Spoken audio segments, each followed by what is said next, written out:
So welcome everyone. We are going to be discussing dementia and the holidays. We have the awesome pleasure of being joined by the same group of people at AARP's Live not too long ago. Hopefully you caught that, but if you didn't, we're going to be talking about a lot of similar topics because we know the holidays are a really challenging time, and this year is, my goodness, it's an especially interesting holiday. So we really have to get creative this year.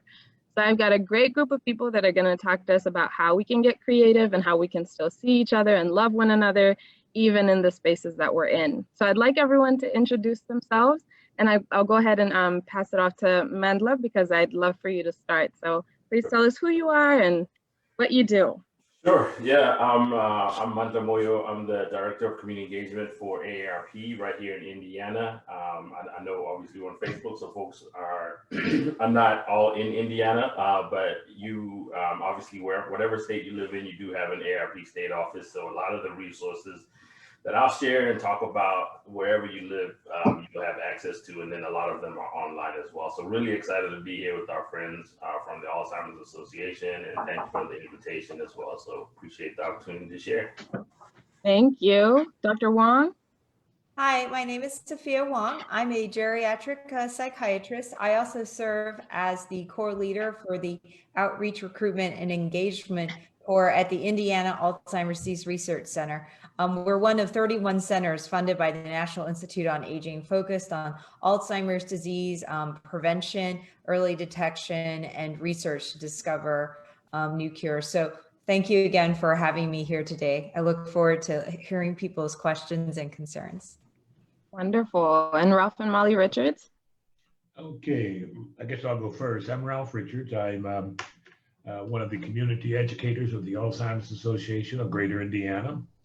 I'm also on a board member of Greater Indiana, as well as the Community Advisory Board at IADC, which is Indiana Alzheimer's Disease and Research Center. Okay, and I'm Molly Richards. I'm also a volunteer community educator and board member with the Indiana Alzheimer's Disease, Alzheimer's Association, and a board member of the Community Advisory Board of the Indiana Alzheimer's Disease and Research Center. And we have been volunteering and providing lectures and information and education for a little over 20 years pertaining to Alzheimer's disease. Right. And Maria? Hello, I'm Maria Holmes. I am a licensed clinical social worker. I'm the Senior Manager for Care and Support for the Greater Indiana chapter for the Alzheimer's Association. So in my role, I work with families at any stage of the journey to help guide them into planning for what's coming next and help link them to resources in education programs. And I also oversee the support groups that are run in the Metro Indy area by our trained volunteers. And I'm also help oversee our early stage program, a specific program for people living in the early stages of Alzheimer's or any other type of dementia. That's my role. Thank you all for introducing yourselves. It made me realize I did not introduce myself first. So I'm Hadia So, for those of you who may not know me. I'm always on the Facebook Live, so I just figure I'm like a reoccurring guest. So I have the pleasure of working with all these wonderful people. Most closely with Maria, we work in the same chapter at the Greater Indiana chapter. And so I'm, as I said, just really excited to have the opportunity to talk to these people today. So jumping in, I really am just curious on all of your thoughts about this year's holidays. Why should this year be any different this year? What should people be expecting this year? Can you talk a little bit about why this year's holidays should be somewhat tailored to what's going on? So maybe Dr. Wong, I'll pass it to you first because I'd love to hear the clinical perspective. Sure. Well, I think there's a couple of different aspects to it. As you just mentioned, there's sort of the medical aspect, which I'll talk about, but then there's a very highly personal aspect. And I think everyone sharing their personal aspect about a very deeply life-changing experience this year is really crucial. So in summary, I think everyone's been paying attention to the news, but this is not a surprise. First of all, COVID-19, as we expected, is surging this fall and winter. We expect that to continue, unfortunately. because of the increased need for people to be together in enclosed spaces. Also because we do think that these viruses are more easily transmitted in the winter because of the drying of nasal passages, the virus is just surviving longer. Those are a couple of the reasons. The other reason is because, as many of you may have realized back in March, the original COVID-19 virus that started in China, there was a mutation, I believe, and then when it spread across the US, basically it made the virus more easily spread. We don't think it causes the disease to be worse, but it does seem to be more easily spread. So with those huge conditions in mind, this is why we're seeing that surge, and basically we're seeing is the curve going up. We expect it to continue to go up because so many people did leave their households over Thanksgiving. And I think now we're at a really crucial point in which I think a lot of people may feel a lot of hopelessness and desperation, but I think actually with the time of the holidays coming with us, I actually want to bring a message of hope. And that is, you can still spend quality time with the people that you love, and you can do that in a safe way and not contribute to this curve keep on going up. And our goal is to get everything to be flat. And the reason is because I think it's not a secret that Indiana has a very high rate of hospitalizations for COVID, one of the highest in the nation. And we need those hospital beds, not just for people with COVID, but for people who are having other medical issues, and to not overwhelm our EMS services. So I think as we move forward, I want to be hopeful, and I think we should be. And I think the hope lies within you as you kind of listen to a lot of our friends and colleagues today about how you can spend the holidays safely, still have a good quality time, and making sure that your holidays may be different, but are safe and still joyful. So I think that's the overall message I wanted to communicate. I'm going to go ahead and I think pass it on to the Richards, because I think as someone in their situation who has had to spend a lot of time, you know, following the CDC guidelines about social distancing, being safe from others, they can really say they've walked a mile in everyone's shoes and following those CDC guidelines, advising now everyone 65 and over who have any medical comorbidities to stay safely from others. They can share their experiences and how they're going to spend their holidays. I think that would be really, really crucial. Yeah, and thanks a lot, Dr. Wong. And I agree with everything that you said. And you know, there's an old saying that only wet babies like change. And we're finding ourselves in a situation today that tradition is more important than anything else. So to change tradition is very difficult, and people would be willing to take the chance to go and be together, and as a result of it would have a pretty negative outcome. We had a friend that went to a wedding. Now he knew all about the COVID-19 and the logistics as to what he should not or what he should do, but he decided to go, and this wedding, and he and his wife both contracted COVID-19, and also 30 other people at a wedding.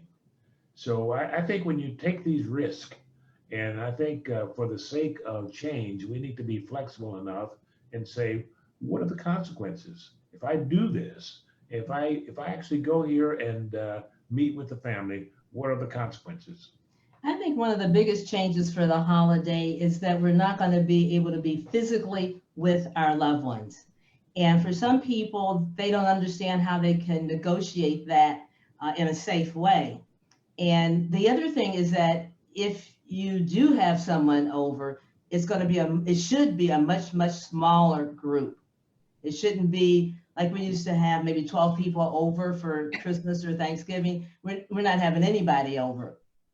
But one of the examples of what we did for Thanksgiving, which we'll do again for Christmas, because our kids are all out of state. In the evening, we set up a time for a Zoom dessert. And so we all got together and, you know, had our dessert and, you know, shared what we did for the day, what we had for dinner, what we did. And that was pretty exciting. But if you have a loved one that has dementia, that may be a little trickier for them, especially if you're going to have a lot of people on Zoom. It might be too much. I think if your loved one has dementia, you're going to need to reduce the number of contacts, and maybe Zoom may not even work for them. but you're really going to need to follow their lead on what works for them. And what might be the same for them is the Christmas music, if they like the Christmas music, the Christmas tree, you know, some familiar things that will help them remember Christmas and maybe forget that all the other relatives and friends aren't there. And that's a really good segue, Molly, because the next thing I'm curious about is if we can add on to what are some of the ways people can get creative this holiday season. I'd love to hear from everyone about some ideas, because this is one thing we've had fun doing, is coming up with ideas that we can get creative. Sure. I mean, I can jump in here just really quickly. I think from AARP's perspective, obviously echoing what everybody else has just said, I think the virtual space is going to be your safest bet, right? So how can you make that experience more of just us sitting and looking at each other in the screen? Is it a scavenger hunt? Can we play charades? Like all these different pieces of games that folks can play now, you know, via whatever platform you choose to use for your family to host, you know, a virtual Thanksgiving or virtual Christmas. I think all of those pieces are important. I think even for AARP, we've hosted movie nights, you know, where we have folks on, you know, kind of like we are today, and then we all sort of watch the movie together, right? So that's a shared experience, again, where people have the opportunity to engage with each other, but then you don't have to do a lot of talking, right? I think a lot of times people get Zoom fatigue and having to be on the screen, but you're just enjoying a movie together. I think Molly made a great point around Christmas music. So you're listening to music, your family members' favorite songs or favorite albums. I think those are all pieces that I think at AARP we've tried to incorporate into sort of the tips that we share with our family caregivers around how they can make their Christmas and holidays, you know, much more eventful without having to travel and be around their loved one. I guess I would add as well. I mean, even though we've got COVID, I mean, every holiday period is actually a little bit of a challenge for people with dementia. So we always, every year, we're having to sort of think about, okay, what's the best way to navigate things? Because we know that people can get overwhelmed, especially if there's too many people. So in some ways, these smaller gatherings might actually be better for somebody with dementia, because, you know, it's hard when there's several conversations going on for a person with dementia, particularly in the middle stages, to follow those conversations. And they can actually feel quite isolated, even in this big sort of group. So I think being in a smaller setting could actually be better for people with dementia. But I think there's a lot to do with the lead up to the holidays as well, because what we want is for the person with dementia to be involved and to be engaged and to find pleasure in these times. So just having them be involved in, maybe there's decorations to put up or there's decorations to make, and maybe they can't do all of it, but you have to sort of simplify it and really think about the activity. And we're not always interested in the end product. Sometimes it's about just being in the moment and doing and taking part in a part of the activity. So being involved in doing those decorations or making, you know, recipes that are traditional, anything that links in to the person's long-term memory and any of those past holiday celebrations. If you can draw in on that, that's what's going to connect with a person with dementia. So and I can't say more about music, the power of music. So linking into whether it's church music, whether it's times from, you know, music from your era when you were dancing, and, you know, whatever it is, whatever's personal, makes that personal connection with an individual, that's what you really need to play, because boy, it can really lift one's spirit, and it's so good for the brain as well. I just want to add something to what Maria was saying about, because I know in African American culture, the meals and the preparation of the meals is so huge. And so if your loved one with dementia is living with you, trying to figure out what part can they take, what part can they do safely, and, you know, whether it's stirring or you have the ingredients already measured out and they put the ingredients in the container and they do the mixing, or they decorate the cookies or the cake, you know, what is it that they can do safely? Maybe they're popping the string beans, you know, just something that they can do where they still feel a part of what they've done for so many years in the past. And that then gives you a great opportunity to talk about it and talk about those past times when you were doing it. And Yes. yeah. Speaking of really good memories, I'm really glad you brought up singing. So from a scientific standpoint, actually a different part of the brain is used for music and singing. So often we do find, this is why you find that many patients who may have difficulty with just regular, sort of conversation, actually, if you start to play songs that they can recognize and sing along with, we find that a lot of our folks who have cognitive issues start to join in, and it's very easy for them to follow. They can often remember the words without any difficulty. And I think sing-alongs are a great way to do it. I think another thing that has worked really well for caregivers I've worked with is now with the iPads, you can actually set things up. So if you want to put together sort of an electronic photo album that can automatically swing through, and you can sort of do that on Zoom as well, just sort of autoplay it. I think a lot of patients actually I've worked with have found that very reassuring. In fact, it's easier for them because their brains are sort of going back in time. So it's the same, it's the people that obviously that are still here today, but they're, younger, and they are able to more easily recognize them. So there's a lot of ways to still celebrate the holidays in a way that makes them feel very comfortable and familiar. I think another thing that everyone also likes are Christmas cards. This is a great time to actually to tell your grandkids to sharpen their writing skills. So I'm having my kids write Christmas cards this year. They need to improve their penmanship. And I think there's a really nice tradition. A lot of people like to string Christmas cards. So if you can get a whole group of you, even locally, to exchange Christmas cards and string them up and read each other's messages while you're having dinner together over Zoom, that may make it easier for the person with dementia to follow. Just sort of the sort of simple messages of kindness and warmth, I think, can still bring joy while keeping everybody safe. Yeah, I want to say something about what Mandela said. Made me think of a Zoom sing-along. Yeah. It'd be exciting, because a lot of people, the words come back to them once the music starts. And then if you're doing a Zoom holiday, pick out some familiar songs and everybody just sing together. You don't have to sing well, but the person with dementia, they're going to start remembering some of those words. It's going to bring so much joy. That's what I was thinking about too. Oh, sorry. Go ahead, Ralph. Go ahead. Sorry. Well, I was thinking about, to Molly's point, a Zoom karaoke, because it's possible to pull up the words on the screen. You could even share your screen and the whole family could sing along together.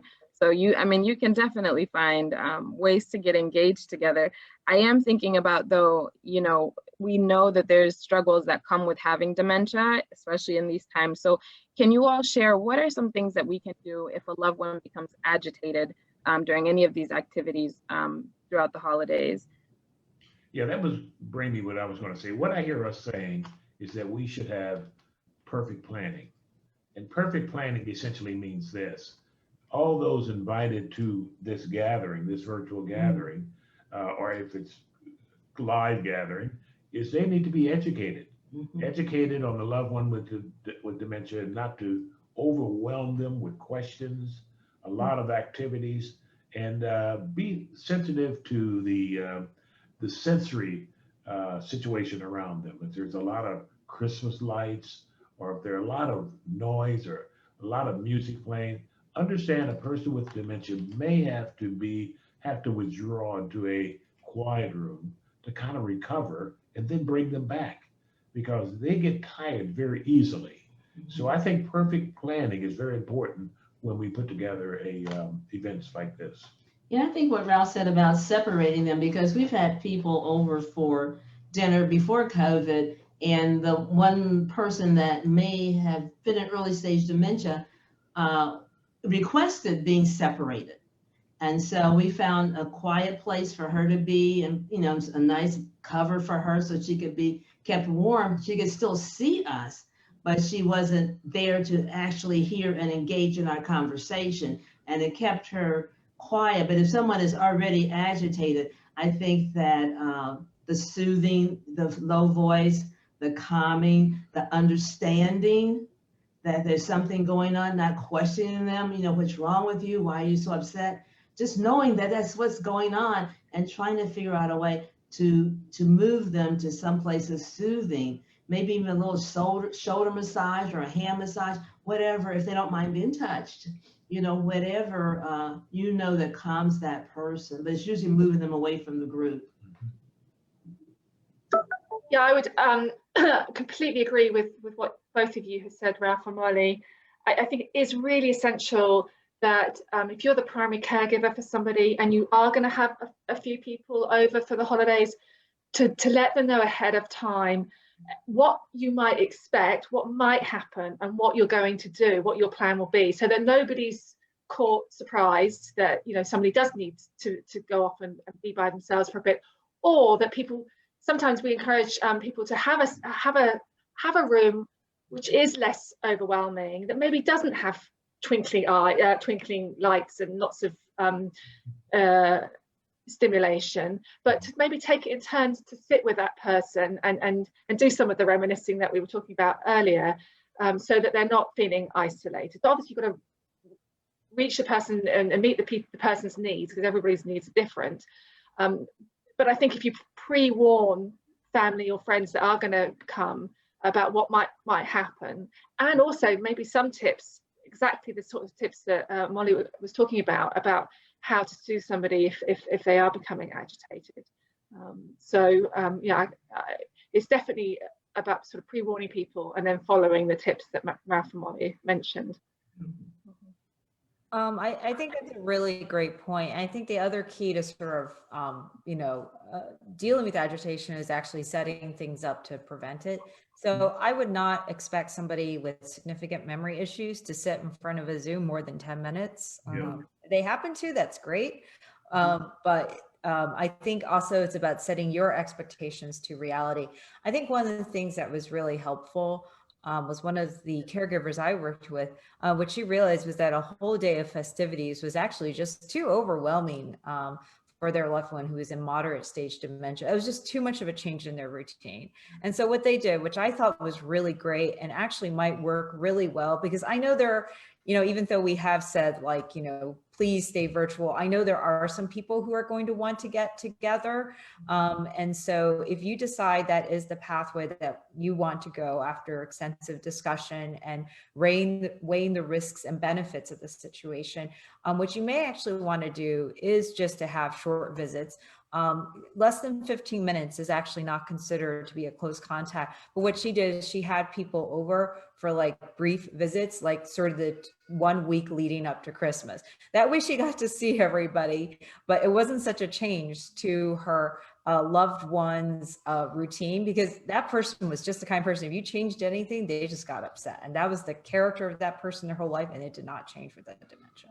And so maybe thinking about small sort of bite-sized Christmas activities rather than trying to push it all into one day can really set the pace right. And fortunately, I think, with the COVID, we're not going much of anywhere anyway, so there's no rush that anyone needs to get off on an airplane or anything. So you may want to think about actually just pacing it and having a week of activities in which, it's just like 10, 15 minutes spending quality one-on-one time either through Zoom or safely in person, that is socially distancing while wearing masks. We do not advise that people eat and drink together with those outside their households, so they can keep their masks on and be socially distanced in a well-ventilated area, ideally outside with space heaters if you can do that. But if you want to be inside, socially distanced for a brief period.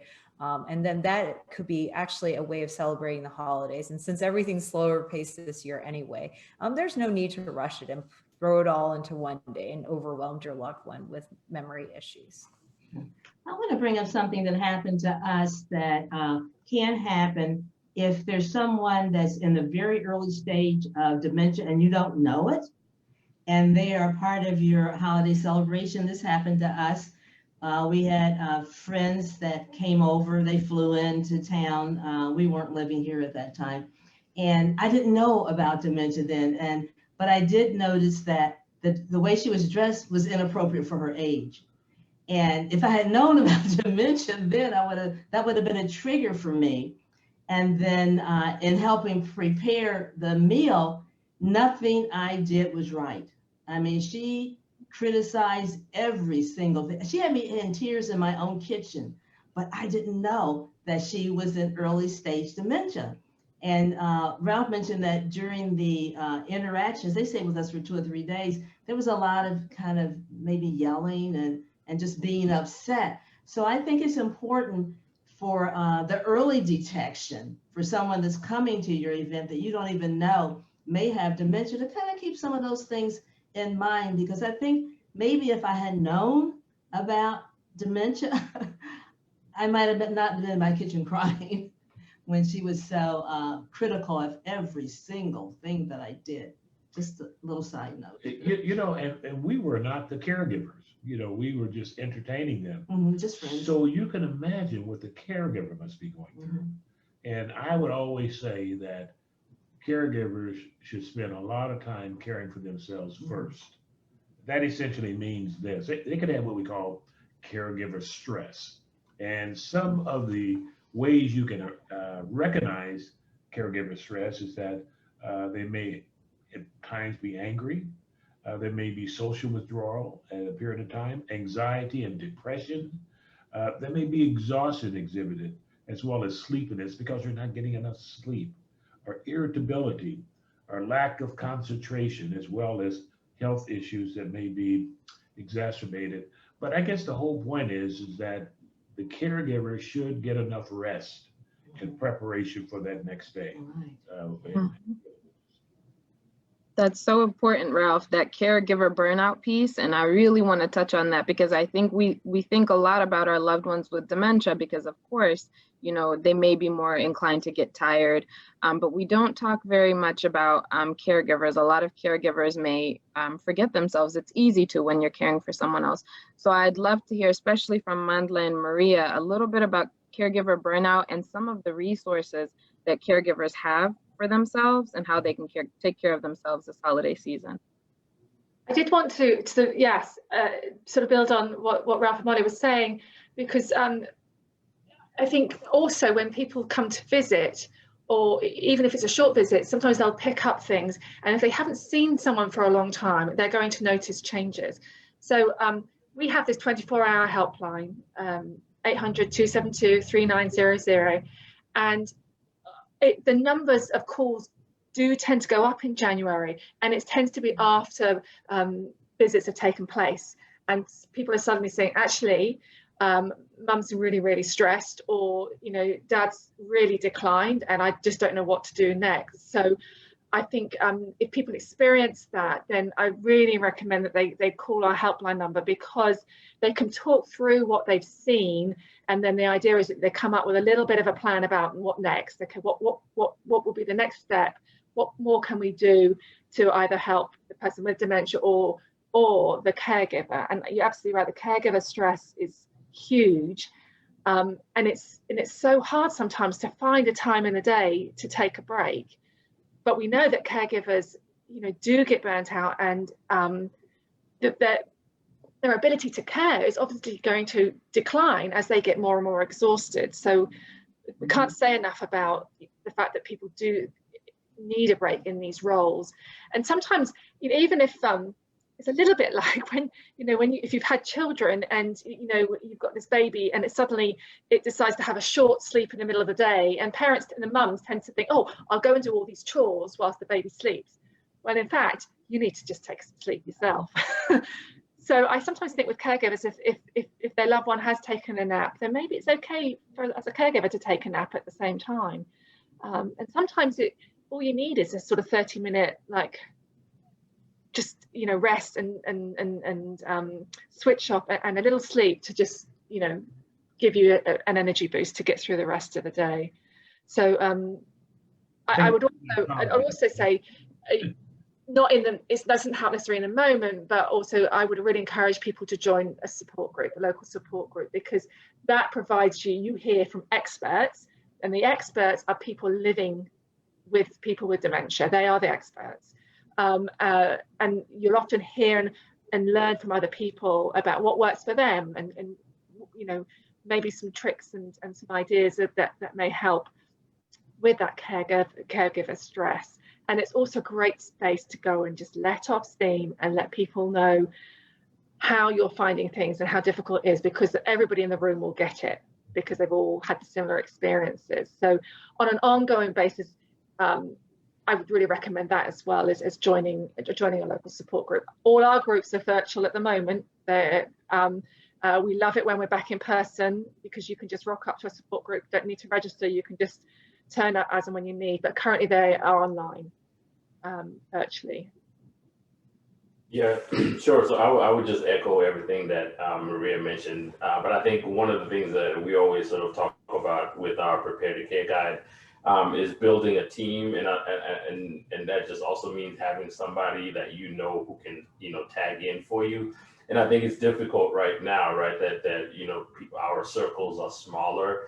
And so we're limited in how we can have folks come over and help me with taking a break, or I need a few minutes here to run errands, this and that. But I think if you are able to build precautions around how you can make sure that individual who's on your team, or if you have not already, try to work on designating somebody who's available to sort of help give you that 30 minutes to an hour to step away.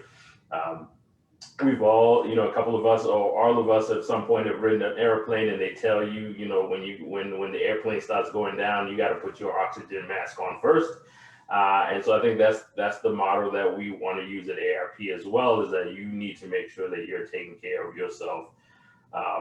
First, making sure you're sleeping, making sure you're, if you have an exercise regimen, that you're keeping to that. All of those pieces that help your engine run will make you a better caregiver. But I think also it's important to recognize that, for families, this time of year may have been the time when, whoever is the primary caregiver got a break, right? When people are over at the house, it was time, for, either a brother or sibling or whomever to sort of step in for a couple of days so I could, relax and all of those things. So again, I think if we're looking for innovative ways to sort of make sure we're helping each other manage caring for our loved one, are we all sort of doing the precautions that the CDC has put in place?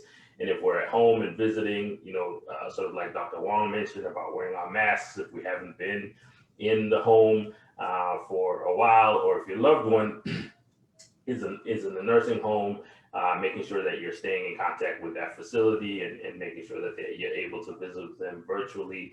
All of those things are important to make sure that you're up to speed, and more importantly, taking care of yourself to make you a better caregiver for your loved one as well. I think another thing that can help reduce caregiver stress, I think a lot of around the holidays is focused on meals. And a lot of people try to prepare everything maybe the day before or 2 days before the holiday, and that can create a lot of stress. And so think about the things that can be prepared the month before and put in the freezer. I mean, there's things that you can cook and put in the freezer, and then those are ready. Maybe everything is not going to be homemade. Maybe there's some rolls that you can get that taste like homemade that are already prepared.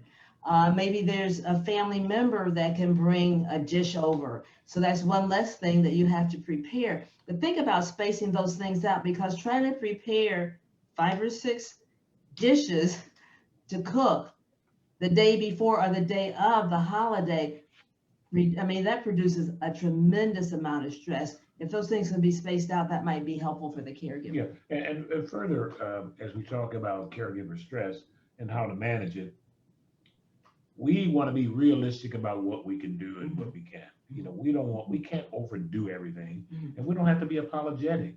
Things don't go well, don't be apologetic, and don't lose your patience. Don't feel guilty.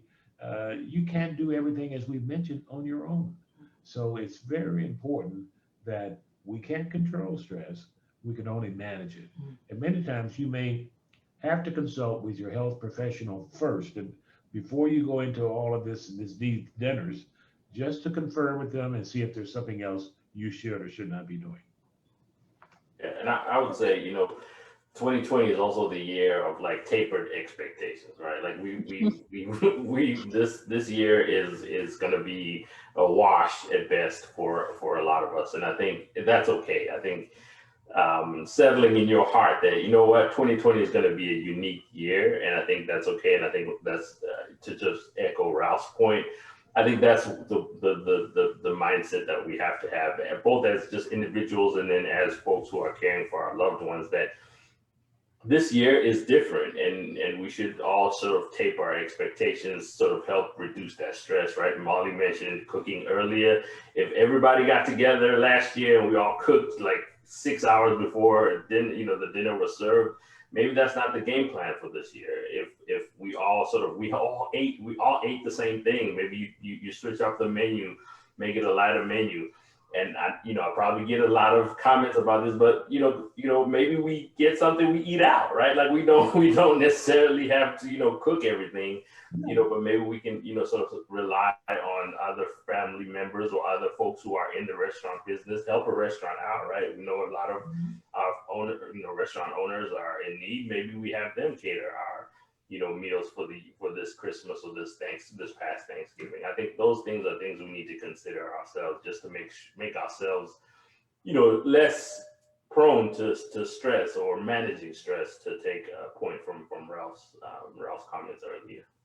Mandla, one of my good friends, that's what they did for Thanksgiving, is they ordered out. Yeah. And I just think it's a genius idea. And honestly, that's how I justify ordering out every day now, is that I'm helping keep a restaurant alive. Right. Hey, So I'm doing a good deed. Yeah, I'm telling you. Yeah. Yeah, so actually, just a couple of things. I think one of my colleagues that I worked with, as you do decide to make your decisions about your holiday plans, somebody said you don't want to wish in hindsight 2020 that you had done something different this year. So, but that was kind of his joke to me. But in all seriousness, I think a couple of things. As you think about the risks and benefits for your loved ones, I think one of the things that I have learned is that people often, because of their emotions, may not be the best at deciding the medical aspects of the risks and benefits. And so, I always tell people, you wouldn't go ask your next door neighbor or your friend or, your local politician, what is my risk for COVID-19 transmission? You would go ask your doctor the same way you would about whether I should take this blood pressure medication or this high cholesterol. This is no different. This is if this happens to your loved one, it is a medical condition and it can have medical effects. So I think that's the first point.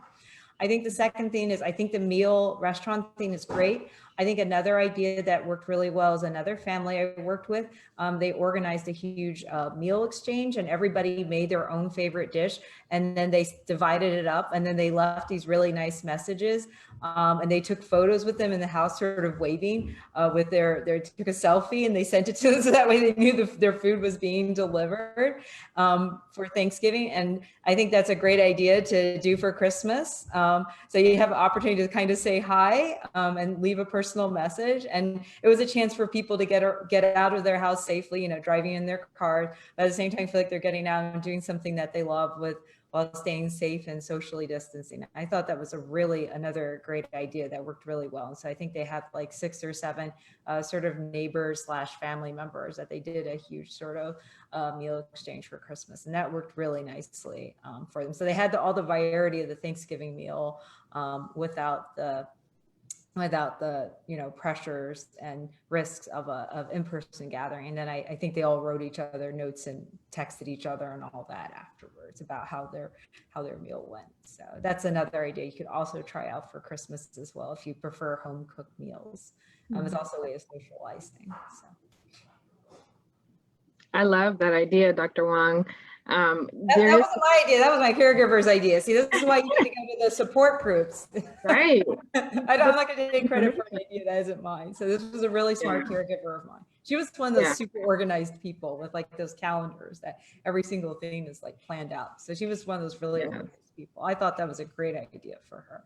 And I'm constantly impressed by the ideas that people have to kind of get through a lot of this. Yesterday, we had our volunteer get together with the Alzheimer's Association, and one of our coworkers came with this awesome game. Ralph and Molly and Maria can back me up, but it was called, actually there were 2 of them. There was one that was Mad Libs, and we all filled in, words until we created the Mad Lib story. And then there was another called Scattergories. And all of that we played on a Zoom platform. But when I tell you, I had so much fun, I made everyone in my house play with me after we got off the call. So that's why I said I love that, because there are really creative ideas, on how to be together without being together. But Dr. Wong, you've talked a little bit about this, and I kind of want to tease it out a little more for people because we need to, the guidelines. If in any way people are going to get together in small gatherings, can you talk a little bit more about the guidelines, things people need to keep in mind, and how to be the safest, what is the safest possible way to do that if they're going to do it?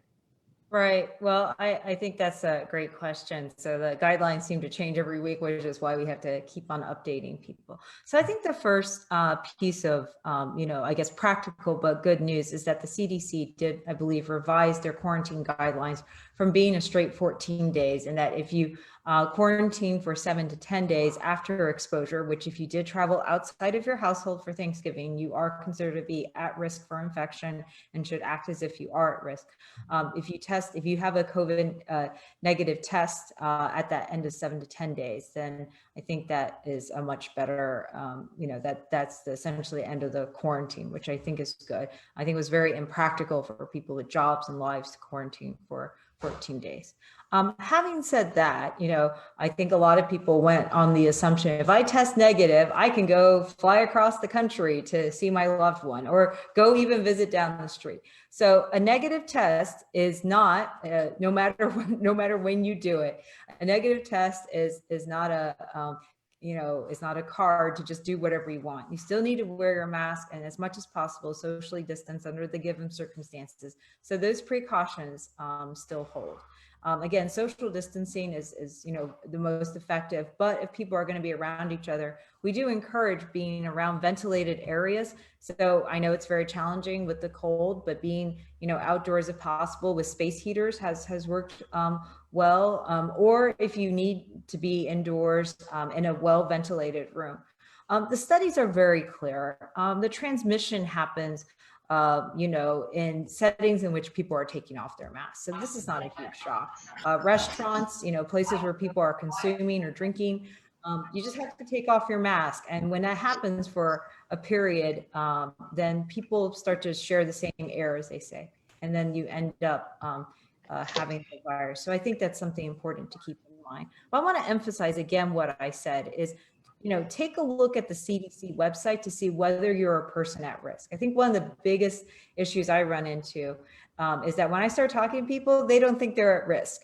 And then I start talking to them about the conditions, and just even having high blood pressure, even if it's treated, that's the condition that puts you at risk. Being overweight or obese puts you at risk. So there's a lot of conditions that easily, you don't have to, people are like, oh, I'm not old, I don't need to do all this.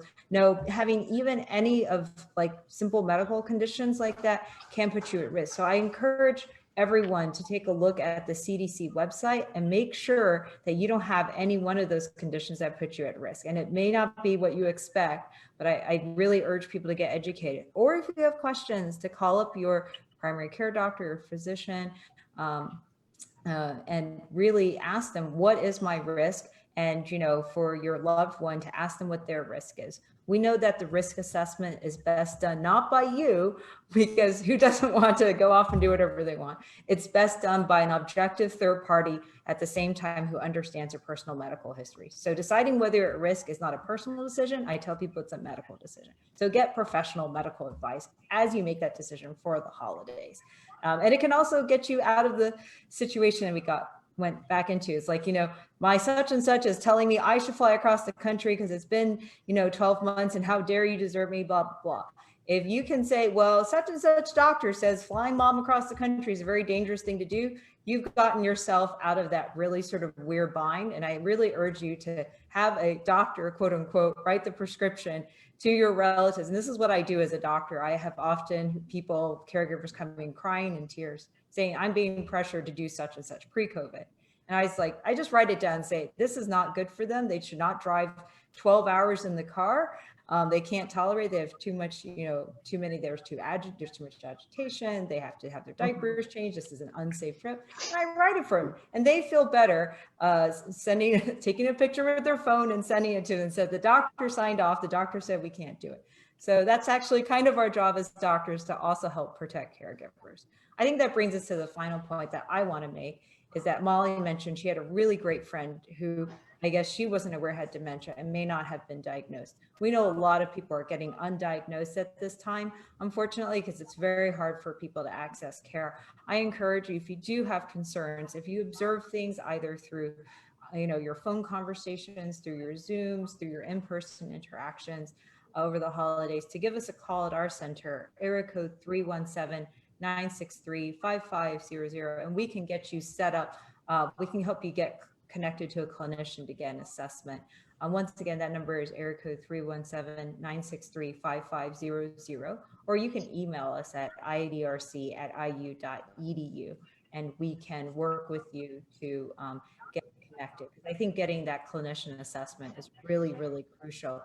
Dementia is not going to stop happening because COVID's here, and we know that, and we are here to help you get that, you and your loved ones, if you need early detection, assessment, or treatment recommendations, to get connected to those resources. That's such an important point, Dr. Wong, and I'd like to talk more about those signs that people should look for. So Ralph and Molly and Maria, could you share some of the things people should be on the lookout for this holiday season? Sure. I think one of the most common things is that when people keep repeating themselves, saying the same thing over and over again. Another one that would tie into that would be when they keep asking you who you are. They don't remember who you are.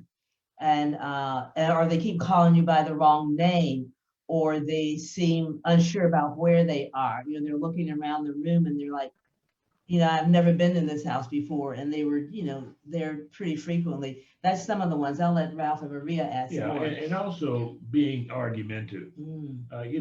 There are certain times during family gathering, you're going to have some disagreements, but this will be really a really sincere argument, where a person over something that's very small. So I think that's what you would want to look at. Irritability is another area that you'd want to look for also, and restlessness. Yes, and it's all about baseline as well. It's what the person usually functions at, throughout life, because obviously that varies from people to people.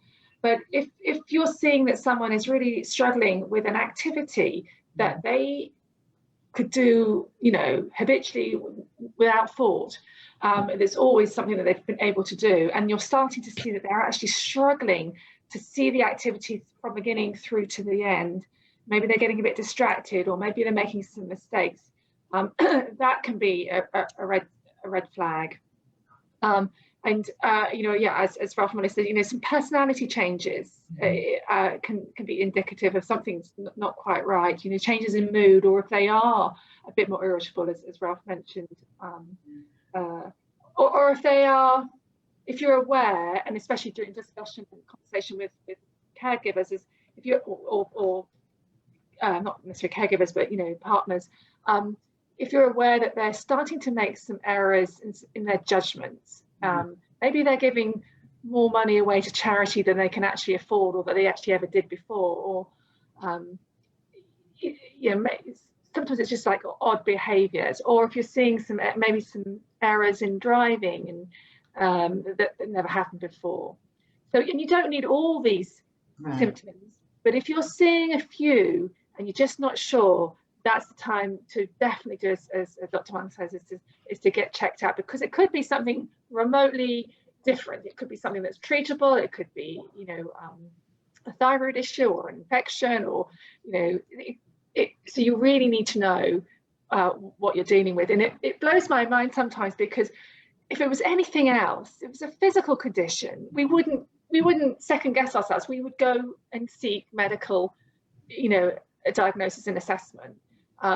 And it's something about, these sorts of symptoms, people don't automatically think, oh, well, I need to get this checked out. But we really recommend that you do, because then you can make some informed decisions. I think we're finding during conversations, when they're substituting words that don't fit into the sentence, or they're struggling with trying to find words, or they're making up words that are nonsensical, that don't make any sense, that again would be another warning sign, something to take note of. Or maybe they're using a lot of expletives, like profanity. You know, that's inappropriate for them. A lot of inappropriate behaviors that is not unique for them that you'll be noticing. Yeah, some of it's sexual in nature. Yeah. Sometimes it's sexual comments to people, and they have never done that before. Then all of a sudden they're, you know, making sexual comments and questions to you, and that could be a sign. Actually, there was a recent article just put out looking at like missed bills and sort of financial mismanagement. They found that actually just having that increased the risk of being diagnosed with dementia in the past 5 years. So especially now at the holidays, there's a lot of scamming going on for people pretending to be charity. You know, if you're noticing that your loved one is engaging, wiring money to very fraudulent places, I think that would be a really huge sign that, you know, not only does there need to be a financial intervention, but that there needs to also be a potentially clinical evaluation. Manla, I think I've seen on AARP actually information about financial scamming. It's a huge problem among older adults. Do you mind sharing that? Because I think when people start going through the bills at the end of the year, they might notice things that are really concerning. So I'd like to hear from you on that. Sure. Yeah. So obviously, you know, scams are, you know, typically the average age is older, skews older in terms of who are the victims. And so, yeah, AARP has launched its, or relaunched or launched its the AARP Fraud Watch Network. And so obviously it's AARP.org/Fraud Watch Network. And folks can go on there, get a sense of some of the scams that are happening in their community so that they're aware of what's happening around there. And then also, you know, so that they can verify, you know, some of the information that, you know, is this place legitimate that's calling my, you know, my mother or my dad or whomever, and then sort of try to figure out the best way to help them, you know, stay away from being scammed. And so, yeah, there's a lot of resources on the website around how to protect yourself from frauds, and also how to make sure that you can report those as well. We have our national hotline, and that number is 877-908-3360, 877-908-3360. And folks can go call that line to get help, and it's free. If you believe that your loved one has been a suspect of a victim of a scam. And so, yeah, we love to talk about frauds and scams and how they're how to protect yourself and your family from being scammed, especially around the holiday season. Cameras are getting pretty creative now, and certainly they've gone to the computers, and they'll send you a text message, and they'll have a link you can click on, and if you click on that, it actually allows them to fish more into your information and gather as much data as they can on you. So if you see something like that on text message or email, and they're require you to open it, don't open it at all. Just delete it. Yeah, and they're very seasonal, right? So it's, you know, Christmas time, so you'll see a lot of charity donation, you know, focused scams. Obviously, COVID, I think we saw a lot of folks with testing, right? Here, you know, click here to get a test or rapid testing pieces and things like that. You know, all of those things are important to remember, that all they're trying to do is get to your personal information. And so if it's a site that you're on and you believe that it's a legitimate site, they should not be asking you for overly personal information. And so we need to be aware of that from our loved ones' perspective as well, and just watching out for those kinds of things. And there's several sources in which to get this information. Someone may call your number. If they don't identify themselves on the ID, then I wouldn't answer the phone at all, because once you answer it and there's no sound at all, then what they're doing is evaluating the supernatural person living at that phone number, and they can certainly find your address and other information. Yeah. Speaking of COVID scams, there is nothing that, you know, is FDA approved that can quote cure COVID. So if you're getting messages like that, that's clearly a scam. They're not giving the vaccine for whatever amount of money. Vaccine hasn't, it's still in the process of being FDA approved. And those will only be available through like very special like places, you know, like to only certain priority groups. I've heard scams about that too. People saying like you can go to such and such and get a vaccine. The vaccine is not available, not legally for sure. So please, you know, if you see your loved one going for those kinds of scams, definitely put a stop to it. If you explain to them it's a scam and they don't seem to understand, and that's not the kind of person that they are, it is time to get them a clinical evaluation for sure. And we urge you to again, contact us at 317-963-5500. We'll get them set up with a clinical evaluation because those are huge red flags, especially if your loved one was the type of person who would never have fallen for that kind of stuff a couple of years ago. And now they're clicking on random things. I urge people to go over their bills and sort of their financial status with their family every year, because what you don't want is, you know, someone coming to the doctor's office, literally like tens or even hundreds of thousands of dollars in debt that they didn't even realize that they were in. So as you also head into the year, you know, definitely want to celebrate with your families, but it's also a good time to check in financially to make sure that their retirement accounts haven't been, you know, scammed away, erroneously depleted. You'd be amazed. And to make sure that their Social Security check hasn't been fraudulently sent off somewhere else. We've had that happen too, because they gave their personal information away to someone and someone stole their identity. So it is time, it is a good time actually to financially check in with your loved one, as well as to share really wonderful memories. Because I think, you know, often people get their bills and their sort of end of year summaries for their credit cards. And if you see things that have red flags, it's definitely time to have a serious talk with them. And if you see concerns that were not there last year, to have them come get a clinical evaluation if you think their judgment is off fiscally. That's one of the first things to go, actually. And that it's usually a very sort of objective, like you can't, you know, like, did I really imagine that? No, there's like $10,000 in the bank missing over the past 2 months. That's really crucial. Those are great red flags to look out for. And that's, so we have a program called the 10 Warning Signs of Alzheimer's and Dementia. And I encourage everyone to take a look at those 10 signs before we get into the rest of the holiday season, because as everyone on the call has mentioned, it's good to know beforehand what you're looking for. So just in December alone, I know we're going to be giving that program on December 16th. You can see that on our Alzheimer's Facebook page where you're on now. You can also watch a lot of these trainings pre-recorded. So if you go to training.alz.org, you can learn a ton about Alzheimer's while you're at home at your own time, because that'll help you have these conversations. It'll help you get the knowledge that you need to even share, as Dr. Wong mentioned, with a physician if that's the route that you need to go. So we have a few minutes left, and I really want to spend it talking more about resources. So I'm going to pass it off to Maria and then Mandla, because I'd love for us to close out on that note. So what are some resources you might not have shared that people should know about? Just on the back of what you said about the education programs, I think the other good thing is if you're a caregiver and you want your family that maybe are coming into town or going to be talking on Zoom, if you want them to understand and they're not getting it, again, give them the Alzheimer's Association website where you can access those education programs. And I do think even if people are working, often in the evening they can find 50 minutes to sit and watch, and I think they'll find it really beneficial. And there's one specifically on communication, which is a really good one because it goes through the different stages, and I think that could be really useful in informing people about how to approach things. So definitely use our website. There's a whole realm of information there on different topics.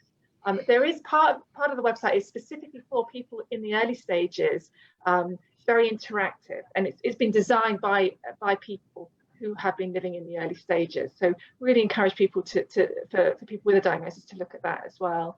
As we mentioned, the 24-hour helpline, can't sing the praises. That will be open the entirety of the holidays. Last time it shut was when their phones were down during 9/11. So we've got a really dedicated staff that take those calls.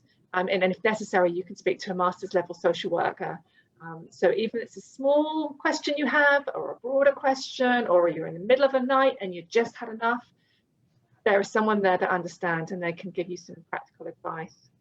So yeah, those are the two key things: is the website and the